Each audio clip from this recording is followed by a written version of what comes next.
What happens when the people you raised, the ones you sacrificed everything for, abandon you in your darkest hour? This is the story of a woman who woke up alone after fighting for her life, only to discover that her children couldn't be bothered to visit. But instead of begging for their attention, she made a choice that would change everything. She disappeared, taking with her the financial security they had always taken for granted. When she finally returned, the lessons learned were painful for everyone involved. This is a story about maternal love tested to its limits, about the consequences of taking someone for granted, and about finding your own worth when the world tells you you're dispensable. Before we begin this incredible story, don't forget to like the video, subscribe to the channel, and tell us in the comments where you're listening to this story from. Chapter 1. The Awakening. The first thing I remember was the beeping, that insistent, rhythmic sound that pulled me from darkness into a world that felt foreign and hostile. My eyelids were heavy, as if someone had placed weights on them during my long absence from consciousness. When I finally managed to open them, the fluorescent lights of the hospital room pierced through me like needles. My name is Jolene Whitmore, and I'm 66 years old. Or at least, that's who I was when I closed my eyes a month ago. The woman who opened them in that sterile room felt like a stranger inhabiting my body. A nurse noticed my movement almost immediately. She rushed to my bedside, her face a mixture of relief and professional concern. She told me I'd been in a medically induced coma for 4 weeks after a severe stroke. 4 weeks. An entire month of my life. Gone.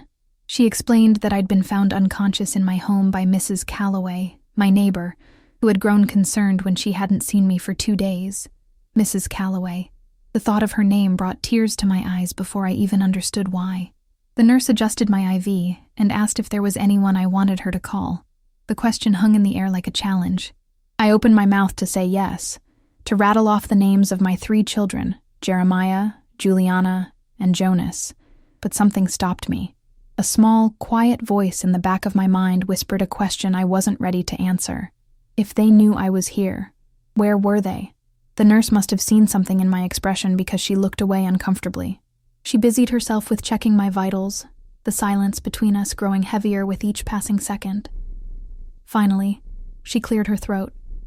The hospital had contacted my emergency contacts when I was admitted, she told me. All 3 of my children had been notified.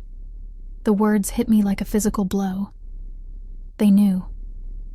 For an entire month, my children had known I was lying here, unconscious, possibly dying, and they hadn't come. I spent the next 3 days in that hospital bed, each hour stretching into an eternity. The neurologist came by to explain my condition. I'd survived a significant ischemic stroke, but with treatment and rehabilitation, I could expect a good recovery. The physical therapist visited to begin assessing my mobility. The social worker stopped in to discuss my discharge plan and home care options. But my children, they sent text messages. Jeremiah, my oldest at 42, sent a brief text saying he was in the middle of closing a major business deal and couldn't get away, but he was thinking of me. Juliana, 39, claimed her twins had the flu, and she couldn't risk leaving them or bringing germs to the hospital. Jonas, my youngest at 35, said he was traveling for work and his schedule was impossible to rearrange, but he'd call soon. The calls never came. The only person who visited was Mrs. Calloway.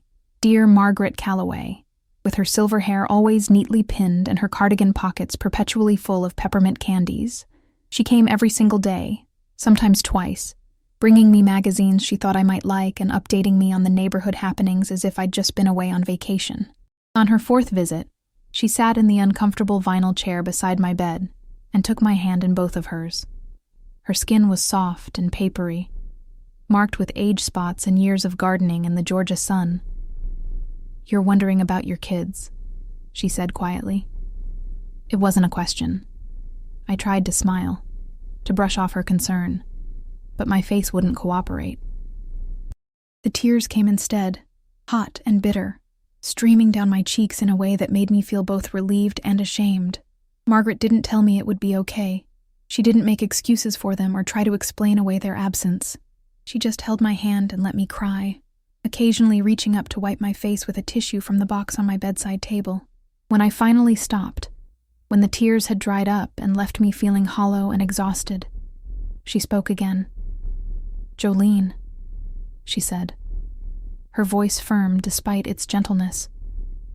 You've spent your whole life taking care of those children. Maybe it's time you took care of yourself. I didn't understand what she meant.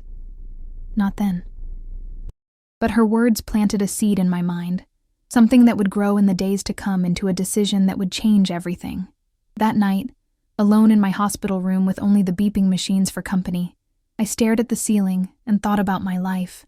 I thought about the sacrifices I'd made, the dreams I'd deferred, the version of myself I'd buried under the weight of motherhood and duty.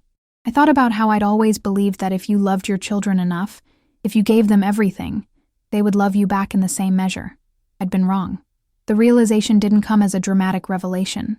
It crept over me slowly, like the dawn breaking outside my window, painting the sky in shades of pink and gold. My children didn't love me the way I loved them. Maybe they couldn't. Or maybe I'd made it too easy for them to take me for granted. Always there, always giving, never asking for anything in return. I closed my eyes and made a decision. When I left this hospital, I would not go back to being the woman who waited by the phone for calls that never came. I would not go back to being the mother who sacrificed everything and received only excuses in return. I would disappear. And I would take everything with me. Chapter 2. The Plan. The next morning, I asked the social worker to bring me my personal belongings. She arrived an hour later with a clear plastic bag containing my purse, my phone, and the clothes I'd been wearing when Margaret found me collapsed in my kitchen. My hands shook as I opened the purse and pulled out my wallet. Everything was still there. My driver's license, my credit cards, my bank card. I stared at that small piece of plastic, the bank card that represented 45 years of careful saving and wise investing. My late husband Gerald had been a financial planner before he passed away 7 years ago, and he'd taught me well. We'd built a comfortable nest egg together, and after his death, I'd continued to grow it. I had rental properties, dividend-yielding stocks, bonds, and a substantial savings account. I'd also been generous with my children. Too generous, perhaps. When Jeremiah wanted to start his consulting business, I'd provided the seed money. When Juliana's husband lost his job, I'd paid their mortgage for 6 months. When Jonas decided to get his MBA, I'd covered the tuition.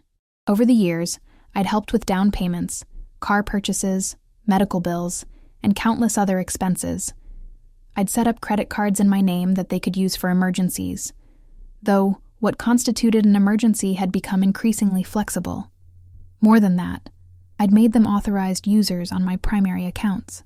They could access my money whenever they needed it, which had seemed like a good idea at the time, a way to help them in a crisis, to be there for them even when I couldn't physically be present. Now, lying in that hospital bed, I realized I'd given them access to my entire financial life without requiring anything in return, not even a visit when I was fighting for my life. I pressed the call button for the nurse. When she arrived, I asked if someone could bring me a laptop or tablet. I needed to take care of some urgent financial matters. She looked uncertain, probably wondering if I was well enough to handle such things.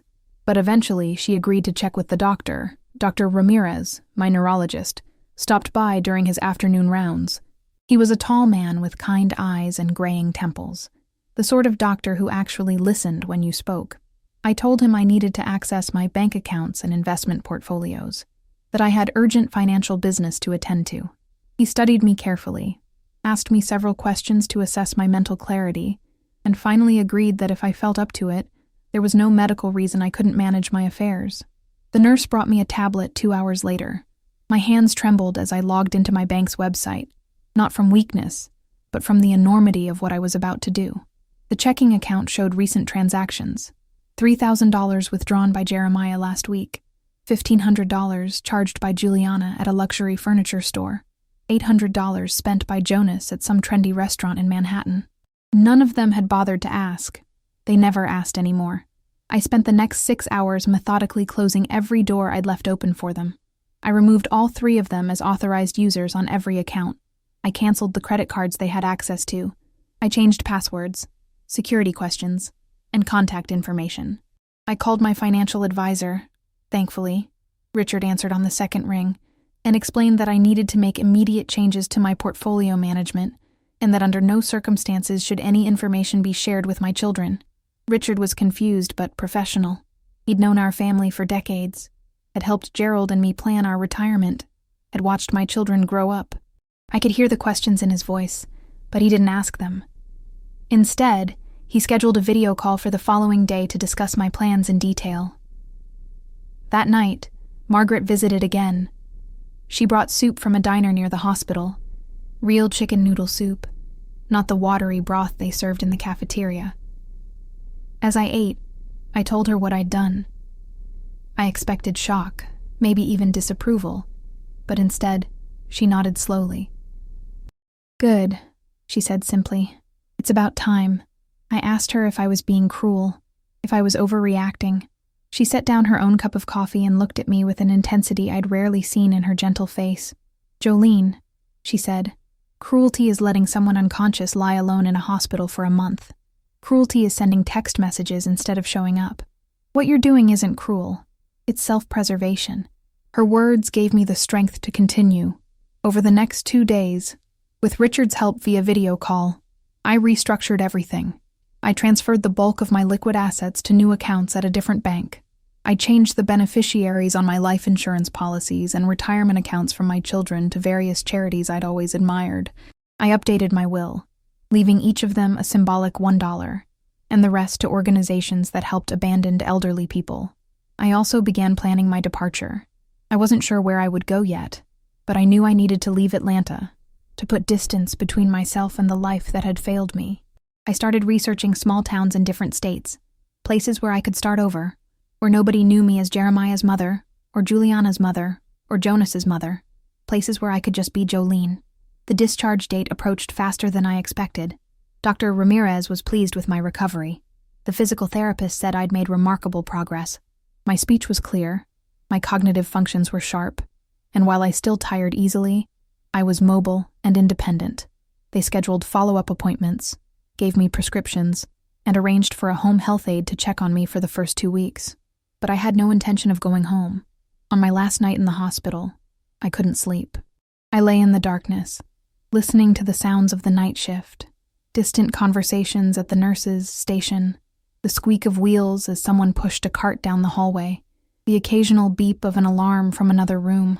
I thought about my children and wondered if they would regret their absence. I thought about Gerald and wondered what he would think of what I was doing. Part of me felt guilty. What kind of mother abandons her children?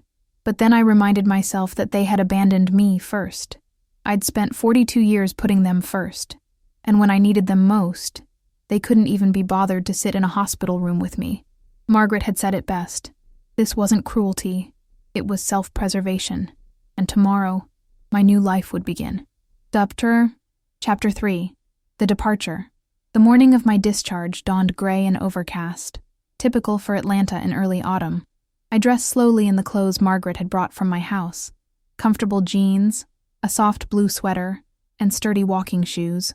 My fingers fumbled with the buttons, still not quite back to their former dexterity, but I managed. A young nurse I hadn't met before came to take out my IV and remove the heart monitor leads from my chest. She chattered pleasantly about the discharge process, about follow-up care, about how lucky I was to have recovered so well. She asked if someone was coming to pick me up, and I told her yes. My neighbor would be here soon. At least that part was true. Margaret arrived at 10 o'clock sharp, carrying a small bouquet of sunflowers from her garden. She took one look at my packed bag. I'd had so little with me that everything fit in a single small duffel, and nodded approvingly. "Ready?" she asked. I wasn't sure how to answer that question. Was I ready to leave my old life behind? Was I ready to disappear without a word to my children? Was I ready to start over at 66 years old? But I nodded anyway, as ready as I'll ever be. The wheelchair ride to the hospital entrance was mandatory. Hospital policy, though I felt strong enough to walk. As we passed the nurses and station, several staff members called out their goodbyes and well wishes. They'd been kind to me, these strangers who'd cared for me when my own family wouldn't. I found myself blinking back tears as I waved goodbye. Margaret's old Volvo was waiting at the entrance. She helped me into the passenger seat and loaded my bag into the trunk. As we pulled away from the hospital, I watched it disappear in the side mirror, that building where I'd spent a month of my life, where I'd made the decision to reclaim my future. I expected Margaret to drive toward my neighborhood, toward the house in Brookhaven where I'd lived for 30 years, where Gerald and I had raised our children, Instead, she turned onto the highway heading south. I looked at her questioningly.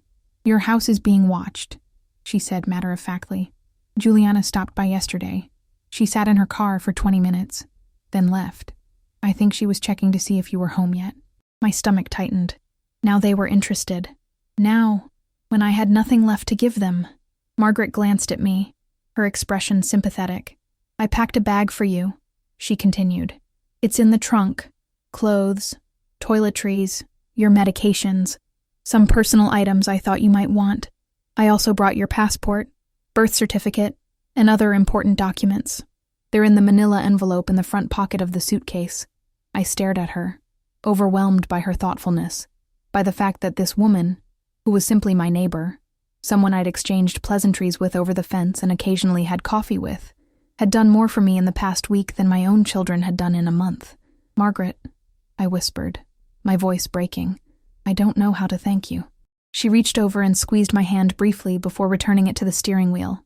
"You don't have to thank me, Jolene. You just have to promise me you'll take care of yourself.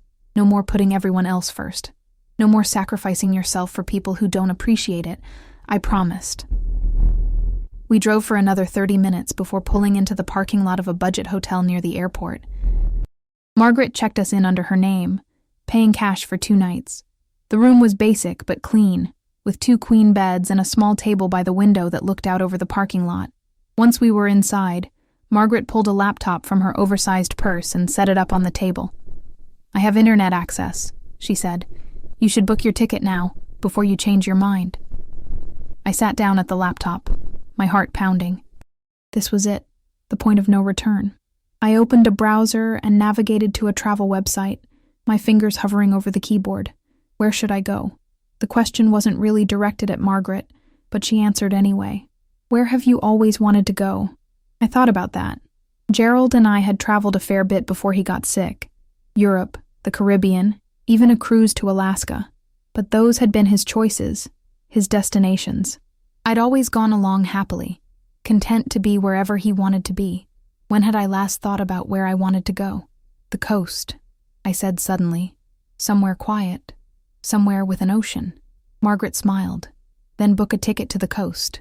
I ended up choosing Charleston, South Carolina. It was only a few hours away by car, close enough that I could drive if needed, but far enough to feel like a real escape. More importantly, it was a place I'd always loved. Gerald and I had visited once, years ago, and I remembered the historic homes, the Spanish moss hanging from ancient oak trees, the way the salt air had made me feel alive. I booked a one-way ticket for the next morning, then reserved a month at an extended stay hotel near the historic district. It would give me time to figure out my next move, to decide if Charleston was where I wanted to stay, or just a temporary stop on a longer journey. Margaret stayed with me that night. We ordered Chinese food from a nearby restaurant and ate it sitting on the beds, watching mindless television and not talking about anything important. It felt good, that easy companionship, that lack of obligation or expectation. She was simply there because she wanted to be, not because she needed something from me. Around 11 o'clock, my phone rang. I'd left it on silent, but I could see the screen light up from where it sat on the nightstand. Jeremiah's name flashed across the display. I let it ring until it went to voicemail. 30 seconds later, it rang again. Juliana this time, then Jonas, then Jeremiah again. Margaret looked at me questioningly, but I shook my head. I wasn't ready to talk to them. I wasn't sure I'd ever be ready. The calls continued throughout the night, along with increasingly frantic text messages. They'd been to my house and found it empty. They'd called the hospital and learned I'd been discharged. Now they wanted to know where I was, if I was okay, why I wasn't answering. "Too little, too late," Margaret said quietly, watching me ignore yet another call. She was right, but that didn't stop the guilt from gnawing at me. These were my children. I'd carried them in my body, nursed them, raised them, loved them with every fiber of my being, and now I was leaving them without a word. But they'd left me first, I reminded myself. They'd left me alone in a hospital bed, fighting for my life, and they couldn't even be bothered to visit. They'd left me long before that, really. Left me to be an ATM machine rather than a mother, a source of financial support rather than a person with needs and feelings of my own. I turned off my phone completely and tried to sleep. Tomorrow, I would begin my new life. Tonight, I would let go of the old one. Chapter 4. Charleston. The flight to Charleston was uneventful. Barely an hour in the air before we descended toward the coast. I sat in a window seat and watched the landscape change below me. The dense urban sprawl of Atlanta giving way to smaller towns, then forests, then finally the marshy lowlands and winding rivers of the South Carolina coast. Margaret had driven me to the airport early that morning, arriving at my hotel room at 6 a.m. with coffee and breakfast sandwiches. We'd said our goodbyes in the departures drop-off area, and I'd hugged her tightly, trying to convey in that embrace everything I couldn't put into words. My gratitude, my affection, my hope that we'd stay in touch. "You call me when you're settled," she'd said firmly. "I want to know you're safe." I promised I would. Then I'd shouldered my bag and walked into the terminal without looking back, because if I'd looked back, I might have lost my nerve. Now, as the plane touched down in Charleston, I felt a strange mixture of excitement and terror. I was free, truly free. For the first time in my adult life, I had no obligations to anyone but myself. No husband to care for, no children to support, no one depending on me for anything. The extended stay hotel I'd booked was in a converted historic building near the French Quarter. My room was on the 3rd floor, a spacious studio with exposed brick walls, hardwood floors, and large windows that let in streams of golden afternoon light. It wasn't fancy, but it was mine. I spent the first few days simply existing. I walked the historic streets, exploring neighborhoods with names like Ansonboro and Harleston Village. I visited Rainbow Row, that famous stretch of colorful historic houses, and took a carriage tour like a tourist. I sat in Waterfront Park and watched boats sail by on the Cooper River. I ate she-crab soup and shrimp and grits at small restaurants where no one knew me. It was liberating and lonely in equal measure. My phone, which I'd finally turned back on after 3 days, was filled with messages, hundreds of them. The early ones from my children were worried and angry. Where was I? Why wasn't I answering? How could I disappear like this? The later ones, after they'd discovered what I'd done to their access to my accounts, were different, furious, accusatory, demanding. I read them all, every single one, and felt a strange sort of detachment. These people, these angry voices demanding things from me, felt like strangers. Had they always been this entitled? Had I simply never noticed because I'd always given them what they wanted? Juliana's messages were perhaps the most revealing. She'd tried several times to use the credit card I'd canceled, once at a high-end department store, and twice at expensive restaurants. Each declined transaction was followed by increasingly frantic texts. "Mom, my card isn't working. Mom, I need you to fix this. Mom, how could you do this to me?" Not once did she ask how I was feeling. Not once did she apologize for not visiting me in the hospital. Jeremiah's messages were different, more calculated. He started with concern. "Mom, we're worried about you. Please let us know you're safe," before shifting to barely concealed irritation. "Mom, you can't just disappear like this. We're your children. We have a right to know where you are. You're not thinking clearly. The stroke must have affected you more than the doctors realized." That last message made me laugh, a bitter sound in the quiet of my hotel room. Now he was concerned about my cognitive function. Where was that concern a month ago? Jonas's messages were the briefest, mostly variations on "call me back." He'd always been the least communicative of my children, content to let his siblings take the lead. Even now, in the face of my disappearance and his sudden lack of access to my money, he couldn't be bothered to write more than a sentence or two. I didn't respond to any of them.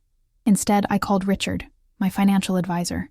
He answered on the first ring, his voice warm with relief. "Jolene, I'm glad you called. Your children have been trying to reach me. They seem to think I know where you are." I assured him I was safe and told him not to share any information with them, no matter what they said. He agreed readily, though I could hear the curiosity in his voice. We spent the next hour going over my financial situation in detail. The news was good, better than good, actually. With the changes I'd made, my monthly expenses had dropped significantly. I no longer had to factor in the thousands of dollars I'd been routinely giving or lending to my children.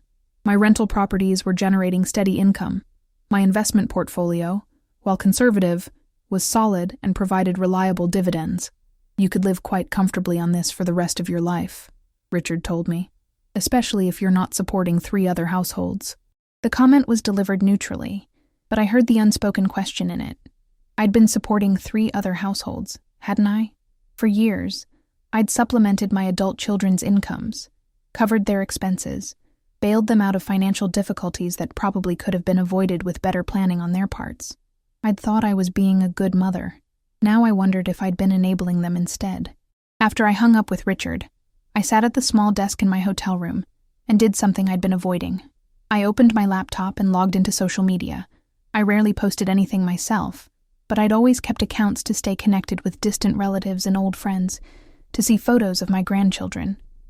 The first thing I saw was a post from Juliana, dated 3 days ago. It was a long, emotional status update about how her mother had disappeared, how worried she was, how family should stick together in times of crisis. The post had dozens of comments, friends and relatives expressing concern and offering support. I scrolled down and found similar posts from Jeremiah and Jonas. They'd created a narrative: the worried children, the mysteriously vanished mother, the implication that something must be terribly wrong with me to behave this way. What they hadn't mentioned, what they'd carefully omitted, was that they'd known I was in the hospital for a month and hadn't visited once. I closed the laptop, my hands shaking with a mixture of anger and something else. Disappointment, maybe, or a deep, aching sadness that my children would manipulate the truth this way, would paint themselves as victims when they'd been the ones who'd abandoned me first. Chapter 5. Finding myself. 3 weeks into my stay in Charleston, I began to settle into a routine. I'd wake early and walk to a small coffee shop on King Street, where the barista, a young woman named Taylor with a nose ring and vibrant purple hair, had started to remember my order: large coffee, black, and a blueberry scone.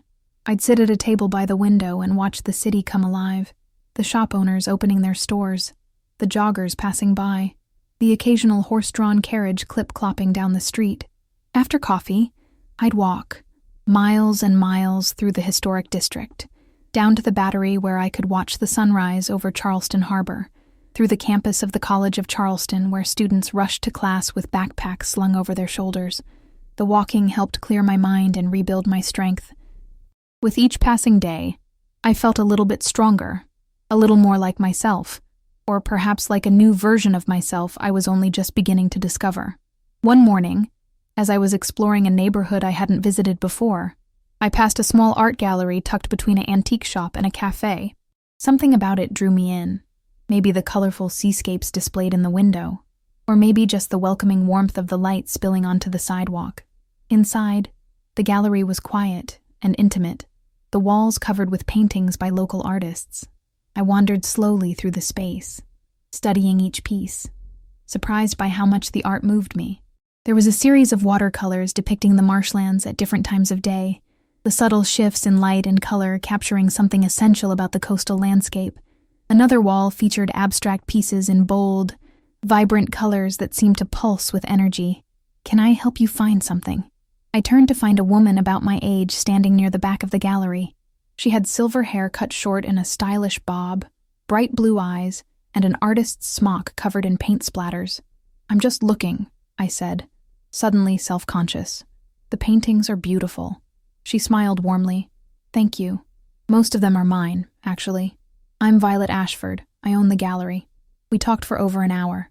Violet told me about her journey as an artist, how she'd spent 30 years as a high school art teacher before retiring and finally pursuing her own work full-time. She spoke about the Charleston art scene, about the challenge and joy of creating something from nothing, about how art had saved her life after her husband died. I found myself opening up to her in a way I hadn't expected. I told her about my stroke, about waking up alone in the hospital, about my decision to leave Atlanta and start over. I didn't mention my children specifically, but she seemed to understand the gaps in my story, the things I wasn't saying. "You know what you need?" she said suddenly. "You need to create something. Art is healing, Jolene. It helps you process emotions you don't even know you have." I laughed and shook my head. "I'm not an artist. I can barely draw a stick figure." Violet waved her hand dismissively. "Art isn't about technical skill, at least not at first. It's about expression. It's about putting something out into the world that's authentically yours. And I happen to teach watercolor classes here every Wednesday evening. You should come." I tried to protest, but she wouldn't hear it. Before I left the gallery, I'd signed up for the class and purchased a basic watercolor set. As I walked back to my hotel carrying the small bag with my art supplies, I felt something I hadn't felt in years. Anticipation, excitement at trying something new, something just for me. The first watercolor class was terrifying and wonderful. There were 8 of us seated around a large table, ranging in age from early 20s to late 70s. Violet demonstrated basic techniques: how to load the brush, how to control the water-to-paint ratio, how to let colors blend and bleed into each other. Then she turned us loose to experiment. My first attempts were terrible, muddy swirls of color that looked nothing like the graceful demonstrations Violet had shown us. But she came to stand behind me, placing her hand gently over mine to guide my brush, and showed me how to relax, to let the medium do some of the work. "Don't try to control everything," she said softly. "Let the water and paint surprise you. Some of the best art happens in the accidents."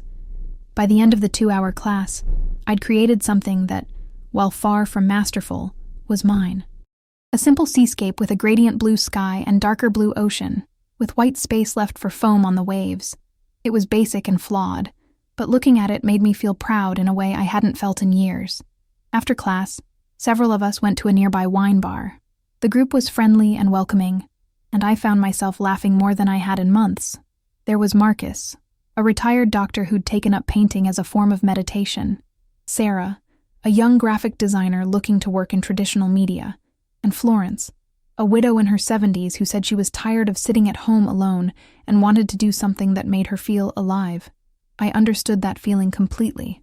As the weeks passed, I began to build a life in Charleston. I became a regular at the Wednesday watercolor class and started attending other events at Violet's gallery: artist talks, opening receptions, painting sessions in the park. I joined a book club at a local independent bookstore and found myself reading novels I would have never picked up before, discussing themes and characters with a group of thoughtful, interesting people. I also started volunteering at a senior center, teaching basic computer skills to older adults who wanted to learn how to video chat with grandchildren or order groceries online.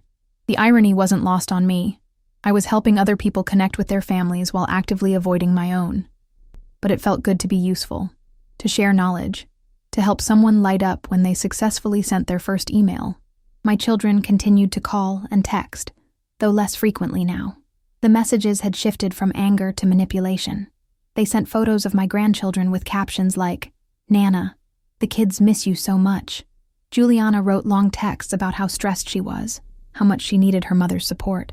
Jeremiah tried a different tack, alternating between guilt trips and promises that if I just came home, everything would go back to normal. But I didn't want normal. Normal had meant being taken for granted. Normal had meant sacrificing myself for people who couldn't even visit me in the hospital. I still hadn't responded to any of them. One evening, as I sat in my hotel room working on a watercolor painting of the Charleston waterfront, my phone rang with a number I didn't recognize. I almost didn't answer, but something made me pick up. Mrs. Whitmore. The voice was young and professional. "This is Amanda Chen. I'm a social worker with Fulton County Adult Protective Services. Your daughter Juliana filed a report expressing concern about your welfare." My heart sank. Of course she had. I explained to Amanda that I was fine, that I'd had a stroke but had recovered well, that I'd chosen to relocate to South Carolina. I gave her the name and number of my neurologist in Atlanta, my new doctor in Charleston, and offered to have both of them confirm my competence. Amanda was apologetic but thorough. She asked about my living situation, my finances, whether I was under any duress. I answered all her questions honestly, and by the end of the call, she seemed satisfied that I was a competent adult making my own choices. "Just to be clear," she said before we hung up, "you're not required to maintain contact with your adult children if you don't wish to, and you have every right to manage your finances as you see fit." "Thank you," I said, my voice thick with emotion. You have no idea how much I needed to hear that. After I ended the call, I sat for a long time staring at my half-finished painting. My children had tried to use the system against me, to paint me as incompetent or vulnerable, all in an attempt to regain access to me, and more specifically, to my money. The realization hurt, but it also clarified something. I'd been carrying guilt about my decision to leave, wondering if I was being too harsh, too unforgiving, but they'd just shown me who they really were. They weren't concerned about my well-being. They were concerned about their own financial situations. I picked up my paintbrush and continued working on my painting, each stroke of color feeling like a small act of defiance, a declaration of independence. Chapter 6. The Reckoning Begins. 4 months after I'd arrived in Charleston, I finally decided to return to Atlanta. Not permanently. My home was here now, in this beautiful coastal city with its Spanish moss and historic charm, where I'd built a new life and discovered parts of myself I'd forgotten existed. But there were things I needed to handle in person, legal matters that required my physical presence. More than that, I knew it was time to face my children. I didn't tell anyone I was coming. I booked a flight and a hotel room near Buckhead, far from my old neighborhood. I arranged meetings with Richard to finalize some property transfers and with my attorney to update legal documents. And then, with my heart heavy but my resolve firm, I sent a single text to all 3 of my children. I'll be in Atlanta this weekend. We need to talk. Saturday at 2 p.m., Piedmont Park, near the Lake Clara Mere Pavilion. The responses came almost immediately. Jeremiah's text was full of relief and barely concealed demands for explanations. Juliana's was emotional, saying how much she'd missed me and how glad she was that I was finally coming home. Jonas simply replied with a thumbs-up emoji. I turned off my phone and tried to focus on my painting. I'd been working on a series of watercolors depicting the changing seasons in Charleston. Spring azaleas, summer heat shimmering over cobblestones, autumn leaves in Waterfront Park. Art had become my therapy, my way of processing everything that had happened. Violet had even suggested I submit some pieces to a group show the gallery was planning for the spring. The flight to Atlanta on Friday afternoon was turbulent, the plane bouncing through storm clouds that matched my emotional state. As we descended toward the city, I looked out the window at the sprawling urban landscape I'd once called home. It felt foreign now, belonging to a different person, a different life. That night, alone in my hotel room, I couldn't sleep. I kept rehearsing what I would say to my children, how I would explain my actions, whether I should tell them about the hurt and betrayal I'd felt, or simply present the facts and move on. Part of me wanted to rage at them, to make them understand the pain of waking up alone after a month in a coma. Part of me wanted to forgive them and pretend nothing had happened, to go back to being the mother who fixed everything and asked for nothing in return. But I couldn't be that person anymore. That person had nearly died, and no one had cared enough to visit. Saturday morning dawned clear and crisp, the first hints of autumn coloring the trees. I dressed carefully. Nice jeans, a soft cashmere sweater in deep blue, comfortable walking shoes. I wanted to look put together, but not formal, confident, but not cold. I arrived at Piedmont Park 20 minutes early and walked slowly toward Lake Clara Mere. The park was busy with weekend visitors, families with children, couples walking dogs, joggers circling the paths. I found the pavilion and sat on a bench facing the lake, watching ducks glide across the water while my heart hammered in my chest. They arrived together, which surprised me. I'd expected them to come separately, but apparently they'd coordinated. I watched them walk toward me. Jeremiah tall and lean in his expensive business casual clothes, Juliana in yoga pants and an oversized cardigan, Jonas bringing up the rear in jeans and a college sweatshirt. As they got closer, I could see the changes 4 months had wrought. Jeremiah looked thinner, stressed, with new lines around his eyes. Juliana's hair was pulled back in a messy ponytail, and she wasn't wearing makeup, which was unusual for her. Jonas looked mostly the same, though his usual easy confidence seemed subdued. When they reached the bench, there was an awkward moment where no one seemed to know what to do. Finally, Juliana broke first, rushing forward to hug me. I let her, but I didn't hug back, and after a few seconds she stepped away, her eyes searching my face. "Mom," she said, her voice breaking. "Where have you been? We've been so worried." I gestured to the bench. "Sit down, all of you." They sat, Juliana and Jeremiah on the bench, Jonas leaning against a nearby tree. I remained standing, needing the physical advantage of height, of being able to look down at them rather than meeting them at eye level. "I've been in Charleston," I said simply. "I've been recovering and rebuilding my life." "Why didn't you tell us?" Jeremiah demanded. "Do you have any idea how worried we've been? We thought something terrible had happened to you." I looked at him steadily. Something terrible did happen to me. I had a stroke. I spent a month in the hospital, and not one of you came to visit. The silence that followed was deafening. Juliana looked down at her hands. Jonas stared at the lake. Jeremiah's jaw tightened. "Mom, that's not fair," Jeremiah said finally. I explained. I was closing a major deal. I couldn't just drop everything. I nodded slowly. "You couldn't drop everything to visit your mother who was unconscious in an ICU, possibly dying. But you could drop everything to try to access my bank accounts when you realized I'd cut you off." His face flushed. "That's different. We needed—" "What did you need, Jeremiah?" I interrupted, my voice sharp. "What emergency justified trying to use my credit card the same day you learned I'd left the hospital?" He had no answer for that. I turned to Juliana. "And you? You told me you couldn't visit because your children were sick. But you found time to go shopping at luxury furniture stores. Were your children sick, Juliana? Or did you just not want to be bothered?" She started crying, but I felt no urge to comfort her. These were the tears of someone caught in a lie, not someone genuinely remorseful. "Mom, you don't understand," she sobbed. I was overwhelmed. "The kids, the house, everything." "You were overwhelmed," I repeated flatly. "I was in a coma, and you were overwhelmed by normal life. Do you have any idea how that sounds?" Jonas finally spoke up, his voice quiet. "We screwed up, Mom. We know that." I looked at my youngest son, the one who'd always been content to coast through life on charm and minimal effort, the one who'd never quite grown up despite being 35 years old. "Do you know that, Jonas?" I asked. "Do you really? Because from where I'm standing, you're only sorry now because there are consequences. You're sorry because your ATM machine turned itself off. That's not fair," Juliana protested. "We love you." "Do you?" The question came out more forcefully than I'd intended, echoing across the pavilion. A few people nearby turned to look, and I lowered my voice. "Do you love me, or do you love what I provide? Because I'm having trouble seeing the difference." Chapter 7. The truth comes out. Jeremiah stood up abruptly, his hands clenched into fists at his sides. "This is ridiculous," he said. "You're punishing us because we couldn't be at the hospital every single day. We have lives, Mom, responsibilities. You're being completely unreasonable." I felt something inside me snap.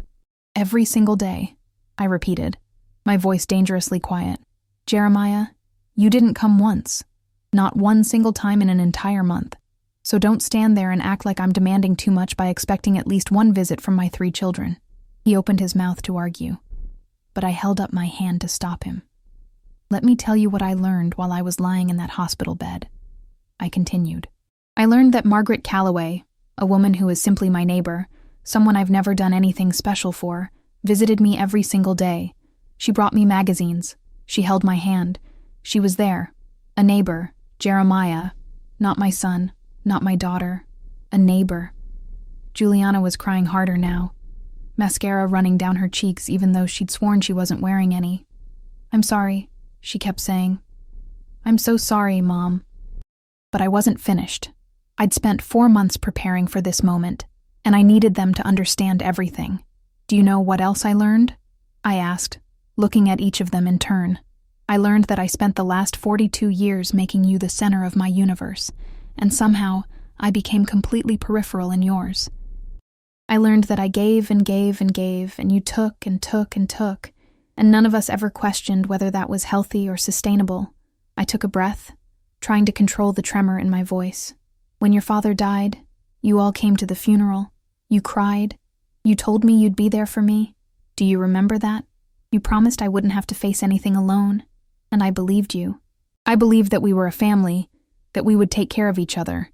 But that's not what happened, is it? Instead, I became a resource to be tapped. Call Mom. She'll help with the down payment. Call Mom. She'll cover the mortgage. Call Mom. She'll pay for whatever we need." And I did it. I enabled it.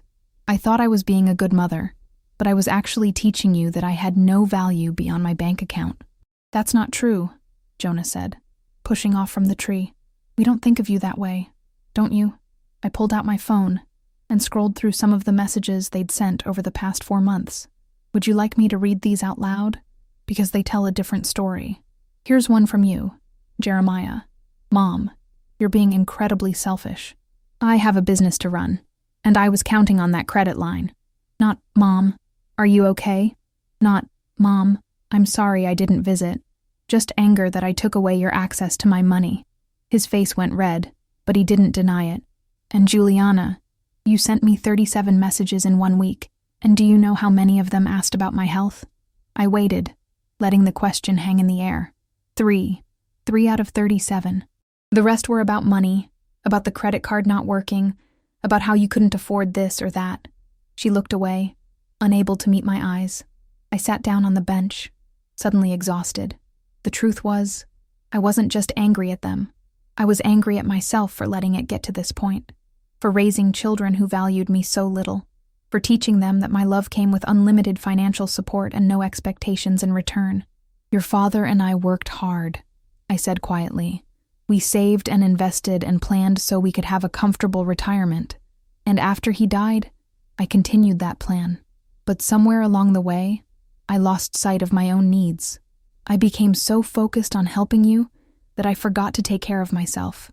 Jeremiah sat back down, his posture less defensive now. "So what do you want from us, Mom?" "An apology."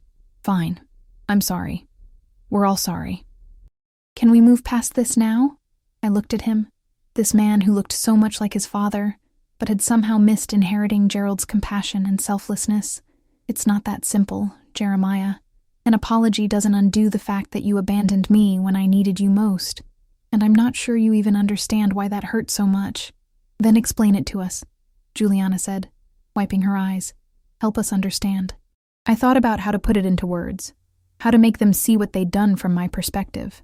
"Imagine you're lying in a hospital bed," I began. "You can't move. You can barely think.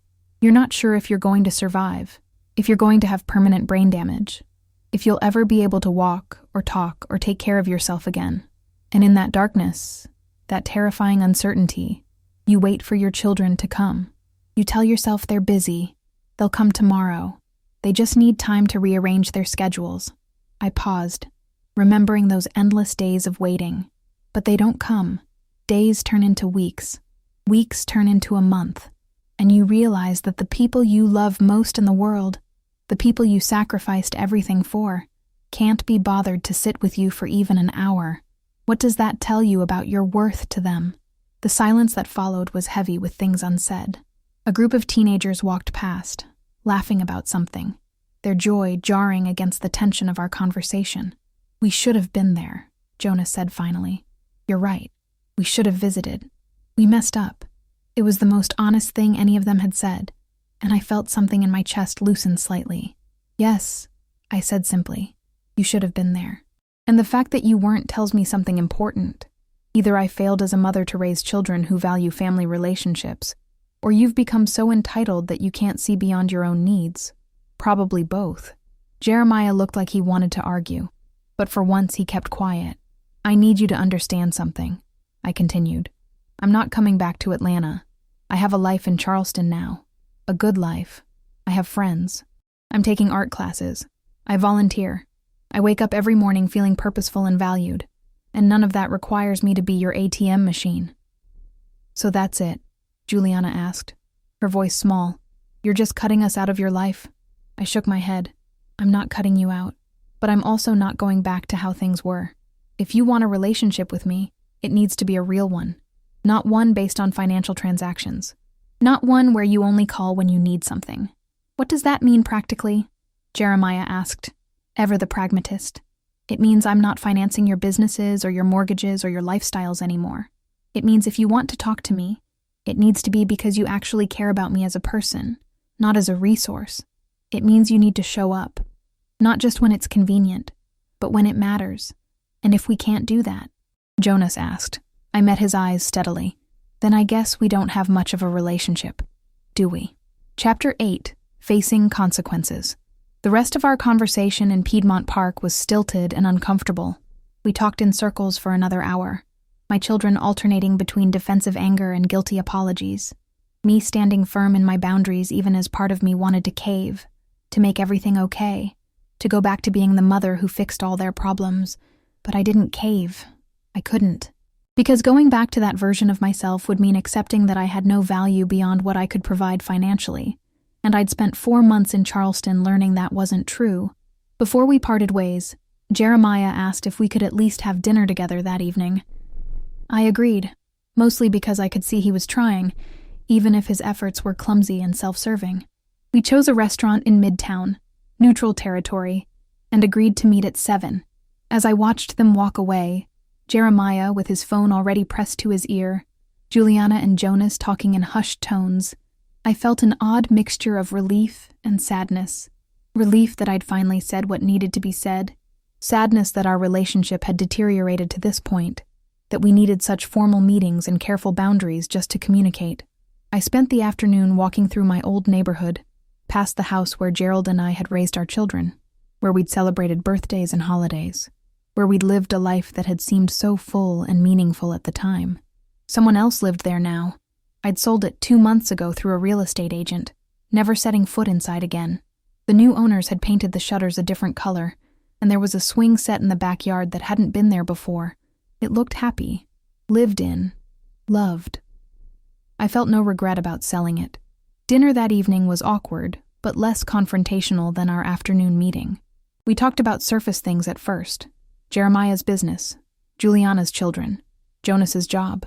I told them about Charleston, about my art classes and volunteer work, about the friends I'd made. They listened with what seemed like genuine interest, though I couldn't tell if they were really hearing me or just going through the motions. Halfway through the meal, Juliana set down her fork and looked at me directly. "Mom, I need to tell you something." She glanced at her brothers, who both nodded encouragingly. "We've been meeting with a financial counselor, all 3 of us. After we realized you'd cut off our access to your accounts, we had to take a hard look at our spending and our habits." I waited, saying nothing. "It wasn't pretty," she continued. "Turns out we were all living beyond our means, relying on you to fill in the gaps." My counselor used the word enabled, and at first I was angry, but the more I thought about it, the more I realized it was true. You enabled us, and we let you. Jeremiah picked up where she left off. My business was in trouble. "Mom, I didn't want to admit it, but I'd been using your money to cover operating costs that I should have been generating through actual revenue. When you cut me off, I had to face some hard truths about whether my business model was sustainable. And I asked," he grimaced. "It wasn't, I'm in the process of restructuring, downsizing, refocusing on what actually works, rather than trying to maintain an image of success that was built on borrowed money. Your money." Jonas shifted uncomfortably in his seat. "I lost my apartment," he admitted. "Turns out I couldn't actually afford it without that credit card you'd given me access to. I'm back to having roommates at 35, which is humiliating, but it's what I can afford on my actual salary." I absorbed this information, trying to sort through my emotions. Part of me felt vindicated. They were finally facing the consequences of their choices. Part of me felt guilty. Had I caused this suffering by cutting them off so abruptly? And part of me, a small but persistent part, felt proud. They were taking responsibility, making changes, growing up. "I'm sorry you've had to go through that," I said carefully, "but I'm not sorry I made the changes I did. You all needed to learn to stand on your own feet." "We know," Juliana said. "And honestly, as hard as it's also been good. For the first time in years, I actually know where my money goes. I had to make a real budget. I had to tell the kids no sometimes. And you know what? They're fine. We're fine. We're better, actually." Jeremiah nodded. "I'm working harder than I have in years, but it's honest work, not just skating by on someone else's money while pretending to be successful." Their candor surprised me. I'd expected them to still be angry, to still be trying to manipulate me into reopening my wallet, but they seemed genuinely changed, humbled by the past few months. "What about the hospital?" I asked. "Do you understand why that hurt so much?" Juliana's eyes filled with tears again. "Yes. God, Mom. Yes. I think about it every day. I was so caught up in my own stress and problems that I didn't even think about what you were going through. I just assumed you'd be fine, that you'd always be fine, because you're Mom and you're always fine. But I'm not always fine," I said quietly. "I'm human. I get scared. I get hurt. And I needed my children when I was lying in that hospital bed." "We should have been there," Jonas said, his voice rough. "There's no excuse good enough. We took you for granted. We always have." The admission hung in the air between us. It was honest, painful, and necessary. The rest of dinner was more comfortable. We talked about what a relationship moving forward might look like.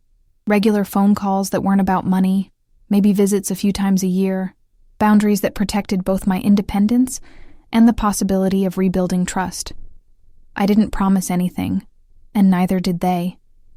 We were all too aware of how much damage had been done, how much trust had been broken.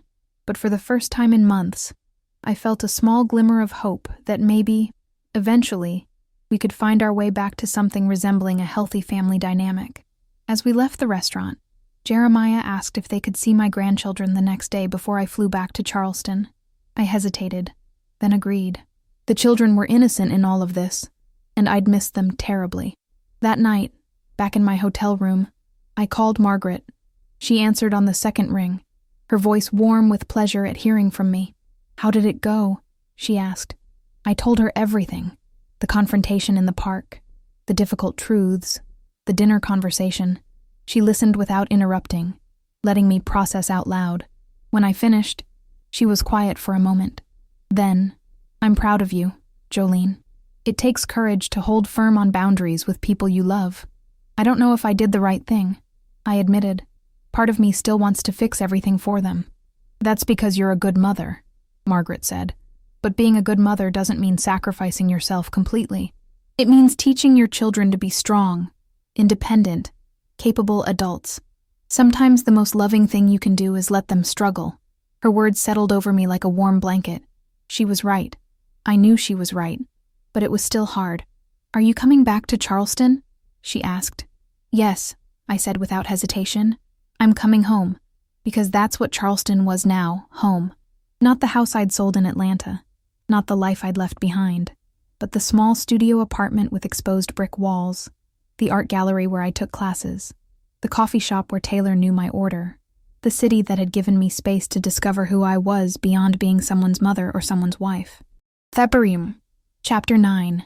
The Grandchildren. Sunday morning was overcast and cool, the kind of weather that threatened rain but never quite delivered.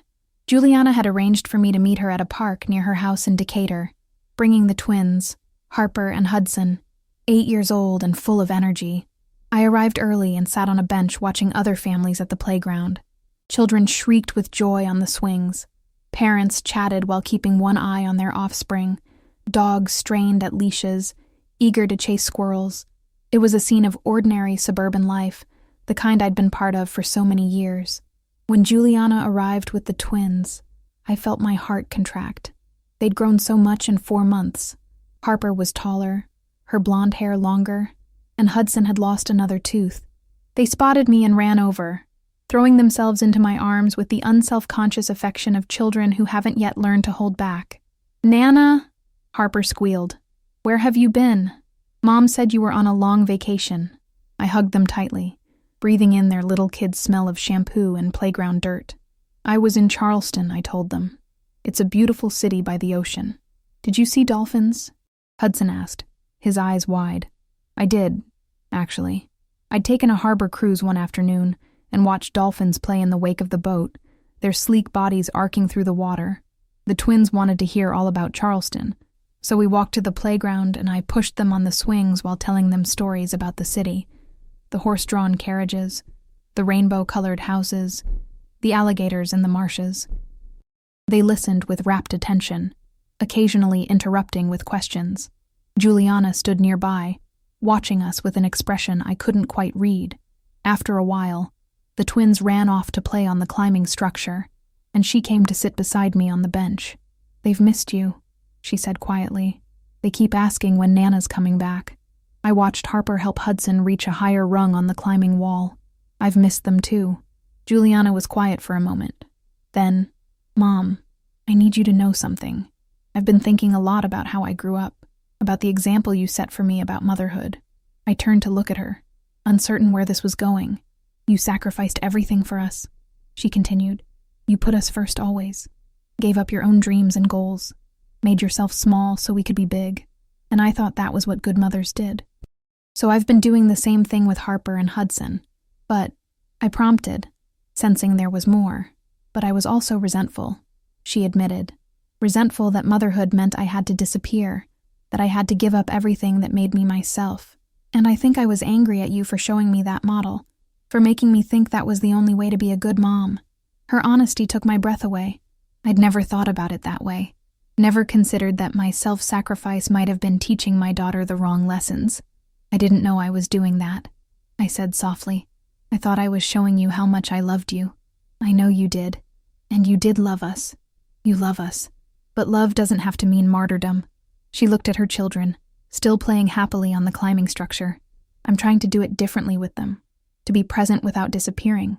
To love them without losing myself. I felt tears prick my eyes. That's good, Juliana. That's really good. We sat in silence for a while, watching the twins play. Then Juliana spoke again, her voice hesitant. I talked to Dad's sister, Aunt Patricia. She told me something I didn't know, that you had a scholarship to art school when you were 18, that you wanted to be a painter. I stared at her, shocked that she knew. I'd buried that dream so deep I sometimes forgot it had ever existed. You gave it up when you got pregnant with Jeremiah, Juliana continued. Aunt Patricia said you never complained, never seemed to regret it, but she always wondered what you might have become if you'd had the chance. The old grief welled up in me, that young girl's abandoned dream. But it was mixed with something new, the knowledge that I'd found my way back to art eventually, that dreams deferred weren't necessarily dreams destroyed. I don't regret having you kids, I told Juliana. I need you to know that. But you're right, I did lose myself for a long time. I became nothing but a mother, and when you all grew up and didn't need me anymore, I didn't know who I was. And now? She asked. Now I'm figuring it out. I smiled at her. Better late than never, right?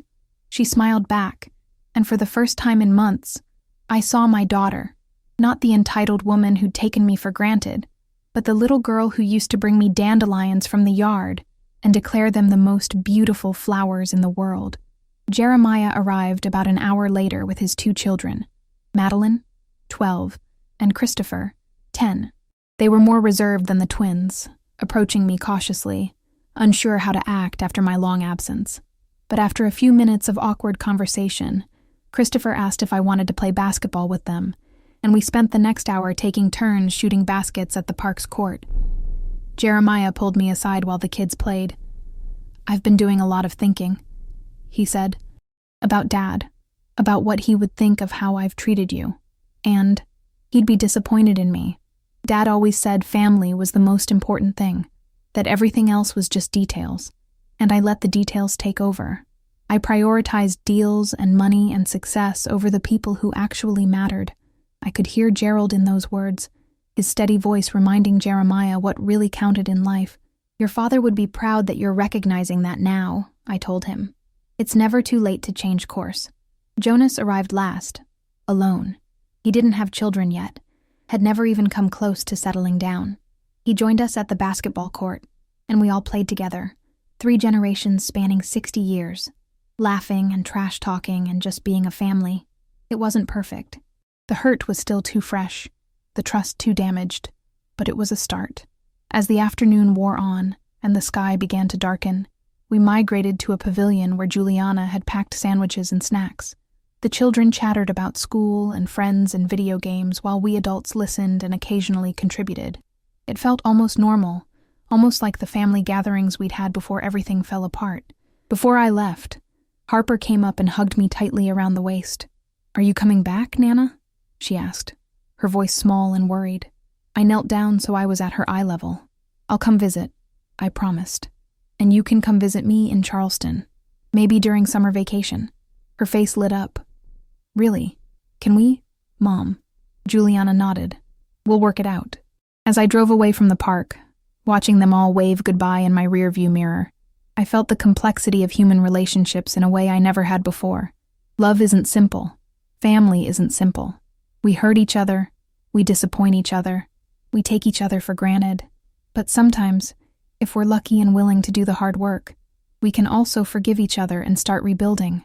I still wasn't sure what our family would look like going forward, but for the first time since waking up alone in that hospital, I felt hopeful that there might be something worth salvaging. Chapter 10. Charleston Calling. The flight back to Charleston felt like exhaling after holding my breath for days, as the plane descended over the marshlands and waterways. I felt tension I hadn't even realized I was carrying begin to release from my shoulders. This was home. This city that had taken me in as a stranger and given me space to rebuild myself was where I belonged. Violet had texted me that morning asking if I wanted to grab coffee when I got back, so I went straight from the airport to our usual spot, a small cafe near the gallery with excellent espresso and windows that looked out onto a quiet side street. She was already there when I arrived, 2 cups sitting on the table in front of her. "You look exhausted," she said by way of greeting, but there was no judgment in her voice, only concern. "I am," I admitted, sinking into the chair across from her. It was harder than I expected. I told her about the weekend, the confrontation in the park, the difficult dinner, the time with my grandchildren. She listened the way she always did, fully present, occasionally asking clarifying questions, but mostly letting me process out loud. When I finished, she reached across the table and squeezed my hand. "You did good, Jolene. You held your boundaries and still left the door open for healing. That takes real strength." "I don't feel strong," I said. "I feel confused and guilty and tired. That's because you love them. If you didn't care, it would be easy." She pulled her hand back and wrapped it around her coffee cup. "But you know what? Feeling confused and guilty and tired doesn't mean you made the wrong choice. It just means you're human." We sat in comfortable silence for a while, watching people walk past the window. A young couple with a stroller, an elderly man with a cane, a group of college students laughing about something. Life going on, indifferent to personal dramas. "There's something else," Violet said eventually. "I have a proposal for you." I looked at her questioningly. "The gallery show I mentioned, the group exhibition in the spring. I want you to be part of it. You've been working hard these past months, and your watercolors have real emotional depth. They deserve to be seen." I started to protest, to say I wasn't good enough, wasn't a real artist, but she held up her hand. "Don't do that. Don't diminish yourself. You are an artist, Jolene. Maybe you're still developing your technical skills, but that's not what makes someone an artist. What makes you an artist is that you see the world in a particular way, and you find a way to express that vision. Your paintings do that." Her conviction stunned me into silence. I'd spent my entire life supporting other people's dreams, Gerald's career, my children's ambitions, but no one had ever championed my dreams with such fierce belief. "Okay," I said quietly. "I'll do it." Violet's smile could have lit up the entire cafe. "Wonderful. We'll need about 8 to 10 pieces from you. The show is in April, so you have 5 months to prepare. 5 months to create a body of work worthy of being exhibited publicly." The thought was terrifying and exhilarating in equal measure. That evening, I stood in my studio apartment looking at the watercolors I'd created over the past months. They covered one wall now, a chronological record of my journey. The early ones were tentative, technically rough but emotionally raw. The more recent ones showed growing confidence in my technique. But they still carried that emotional authenticity that Violet said made them special. I studied each one, trying to see them as a stranger would, trying to imagine them hanging in a gallery with little cards beneath them bearing my name. The thought made my heart race with a mixture of pride and terror. My phone buzzed with a text from Margaret. "Welcome home. Come for dinner tomorrow. I'm making my famous lasagna." I smiled and typed back, "I'd love that." Charleston had given me something I'd lost somewhere along the way. A sense of community that wasn't based on obligation or history, but on genuine connection. Margaret had become a true friend, not just the neighbor who'd saved my life, but someone who understood me and accepted me as I was. Violet had become a mentor and confidant. The people in my art class, my book club, my volunteer work, they'd all become part of a support system I'd built from scratch. For the first time in my life, I had relationships that weren't defined by what I could give, but by mutual respect and affection. Over the next few weeks, I settled back into my Charleston routine. Wednesday evening art classes with Violet, Friday book club meetings where we discussed everything from contemporary fiction to political memoirs, Tuesday and Thursday mornings volunteering at the senior center, teaching computer skills and sometimes just sitting with lonely elderly people who needed someone to talk to. I also started working on new pieces for the exhibition. Violet suggested I create a series around a theme, something that would give cohesion to my work. After some thought, I decided to focus on transitions, the way light changes at different times of day, the shift from one season to another, the transformation of landscapes and lives. It was a theme that felt deeply personal, reflecting my own journey from one life to another. My children called more regularly now, though the conversations were still sometimes awkward. Jeremiah updated me on his business restructuring, admitting it was painful but necessary. Juliana sent photos of the twins and talked about the changes she was making in her own life, establishing better boundaries and taking time for herself.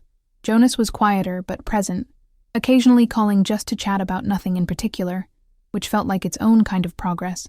They asked when I was coming to visit again, and I told them the truth. I didn't know.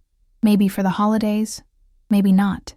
I needed to focus on myself right now, on this exhibition, on building the life I wanted rather than constantly accommodating others' expectations. They seemed to understand, or at least they said they did. One evening in early November, I sat on a bench in Waterfront Park watching the sun set over Charleston Harbor. The sky was ablaze with color, pink and orange and purple, reflected in the water and turning everything golden.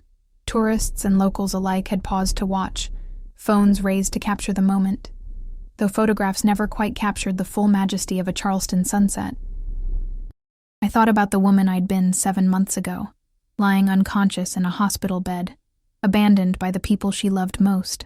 I thought about the anger and hurt that had driven me to disappear, to cut off my children so completely. And I thought about who I was now, stronger, more independent, more certain of my own worth. The journey hadn't been easy. I'd had to face painful truths about my relationships, about the ways I'd enabled dysfunction in the name of love, about how completely I'd lost myself in the role of mother and caretaker. But I'd also discovered capabilities I didn't know I had, passions I'd buried for decades, a strength that came from standing on my own 2 feet, rather than constantly supporting others. My phone buzzed with a text from Harper.